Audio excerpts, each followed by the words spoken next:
The questions surrounding the events of late December 25th, 1996, and the early hours of December 26th, 1996, have centered intensely on the precise movements and perceptions of the family in the hours preceding the reporting of what happened. As an expert guide through these materials, I observe how the trauma of loss intersects with the human difficulty of accurate recall under extraordinary duress, shaping a narrative riddled with inconsistencies that have fueled years of speculation and public debate. In a key interview on April 30th, 1997, John Ramsey was questioned about the security of the home the night of the 25th leading into the morning of the 26th. He affirmed that the situation was dramatically out of the ordinary. The task before us is to examine the specific points where the Ramseys' recollections, as recorded in their interviews, conflicted with objective evidence or standard investigative expectations, creating a timeline that for many never fully lined up. These discrepancies have become the foundation upon which countless theories have been constructed, each attempting to bridge the gap between what was remembered and what the physical evidence suggests actually occurred. The elusive hours, recalling the return home. In a 1998 interview, John Ramsey firmly believed that JonBenet was sound asleep when he carried her upstairs after they returned from the Whites' home. The sources indicate that John's recollection in the 1998 interview with Lou Smith detailed that he and Patsy were back home around 9 p.m. or 9:15 p.m.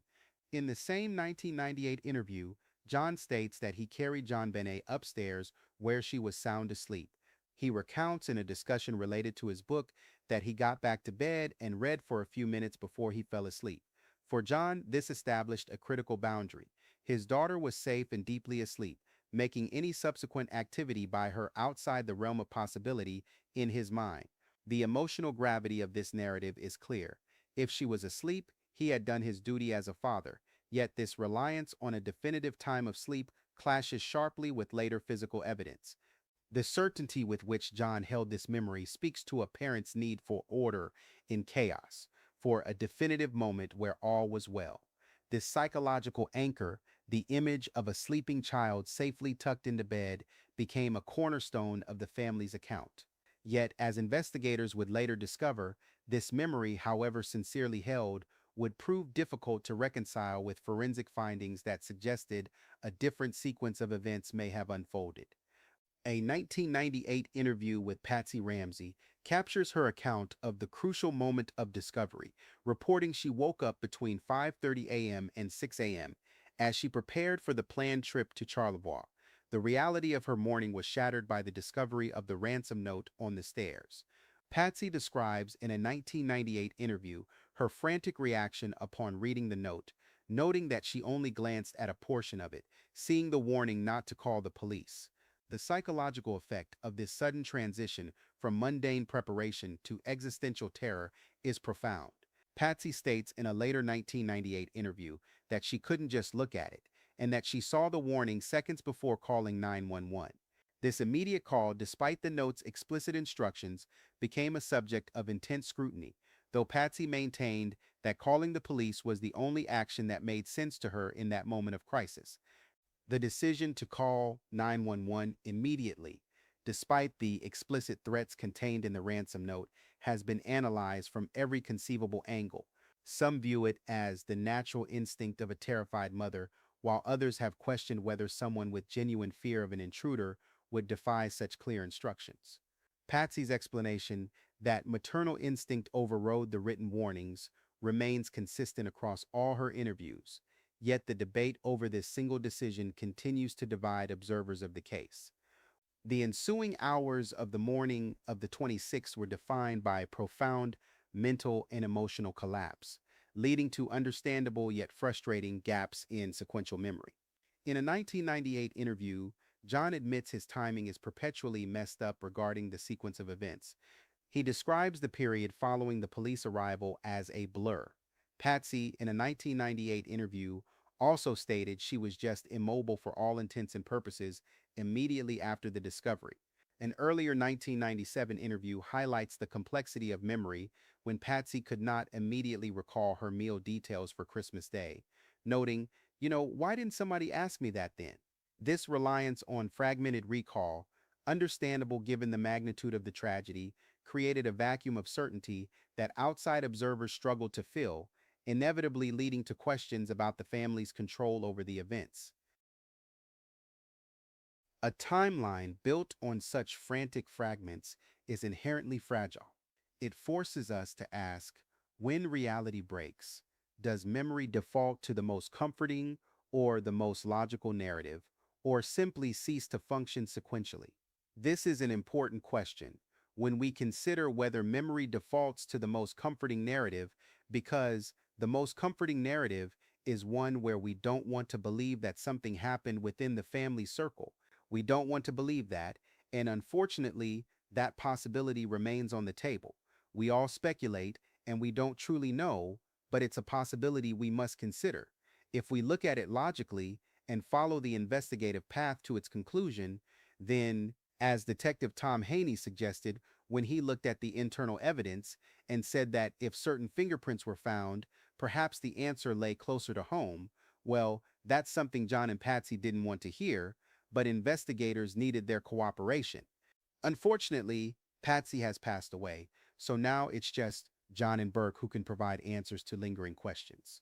I wonder whether Burke would be more involved in this. I know he's spoken about not wanting to interact with the community and the media and just wanting to put everything behind him. I understand that completely. The media can be intense and unforgiving.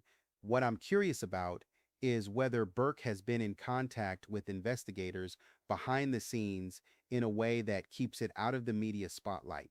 Perhaps he could say, look, I don't want to be part of the media circus, but I do want to help find answers about what happened to my sister.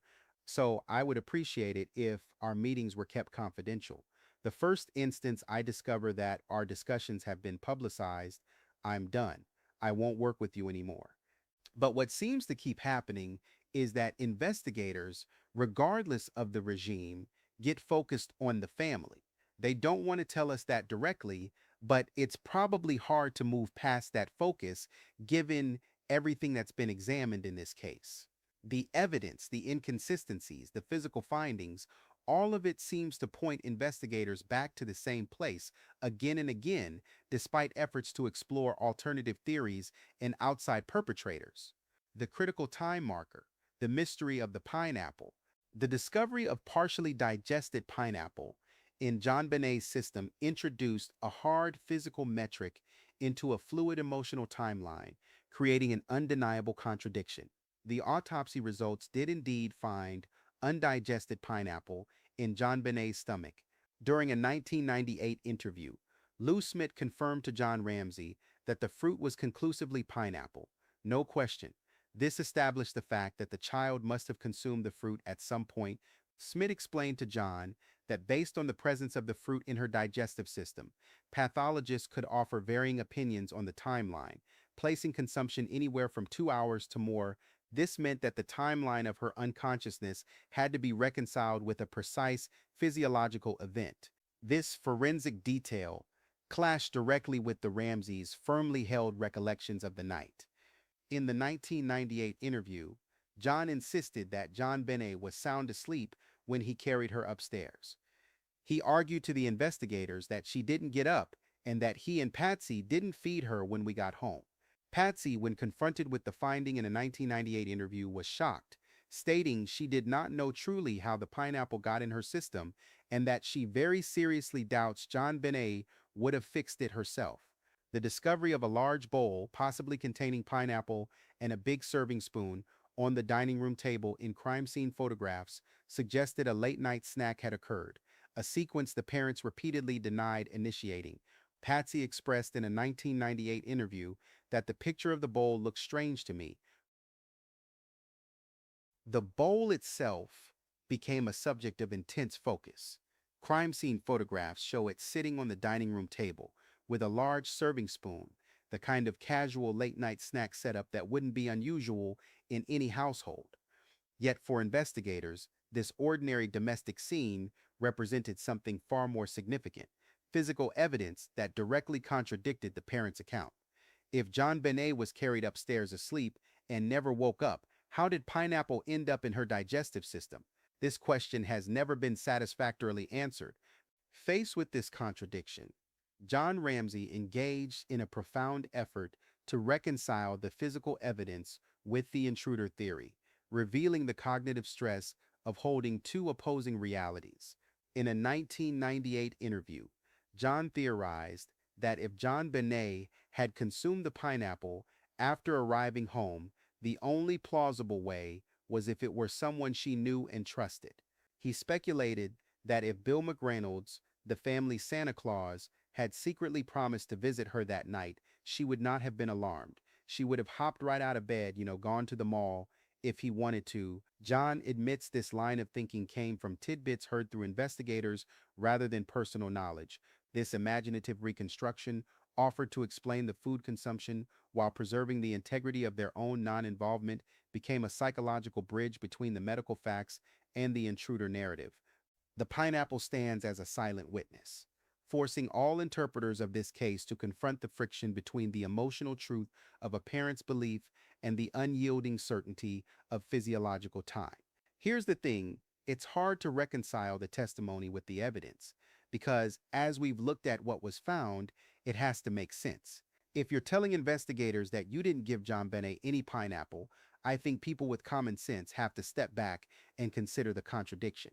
Part of the issue was that attorneys got involved and investigators were having to figure out whether mistakes were made while simultaneously navigating the challenge that John and Patsy brought legal counsel in very quickly. That's perhaps the biggest complication. You're trying to work around that dynamic to continue collecting evidence. But John and Patsy secured legal representation so rapidly that investigators really didn't have much time to conduct standard questioning. Many people observe this pattern, and these are people across different perspectives, noting that the legal system can be used strategically. If you can protect yourself with good legal counsel, that's your right. I understand that perspective and respect it. But the challenge with that approach is that there are some cases where answers really need to be found, and when legal barriers prevent thorough investigation early on, it becomes difficult to determine what truly happened. The legal system isn't supposed to function in a way where potential leads go unexplored. What happens is that other individuals' names end up being discussed, people who may not be viable suspects but have to be examined because of statements made, and there's a risk of pointing toward people who could in no way be responsible for what happens, then calling it outlandish when people examine the timeline and conclude that perhaps the intruder theory doesn't hold up after all. The pineapple evidence remains one of the most stubborn obstacles to any theory that relies on the child being asleep from the moment she entered the house until the time of her passing. It's a small detail, but in forensic terms, it's enormously significant. It tells us that JonBenet was awake, mobile, and eating at some point after the family returned home, a fact that cannot be easily dismissed or explained away. The presence and perception of the 9-year-old brother. The narrative surrounding Burke Ramsey, the surviving sibling, was complicated by the question of his location and awareness during the critical morning hours, a factor that profoundly influenced public perception. Initially, the Ramseys stated that Burke remained asleep during the 911 call and was only awakened later.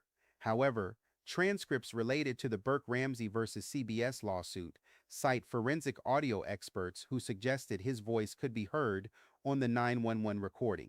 John himself notes in an excerpt related to his book that if the enhanced tapes were accurate, it would mean he and Patsy were inaccurate when we testified that we had not awakened Burke or talked with him until later in the morning. The Burke Ramsey versus CBS lawsuit highlights the claim that this audio analysis justified redirecting the entire focus of this investigation onto Burke. This discrepancy, whether Burke was awake and present during the 911 call or still asleep in his room, may seem minor, but it carries significant weight in the broader investigation. If Burke was awake, what did he see? What did he hear? And why would his parents initially state that he remained asleep? These questions have fueled speculation for years, with some seeing innocent confusion in a moment of crisis, while others view it as a deliberate attempt to keep Burke separated from the events of that morning.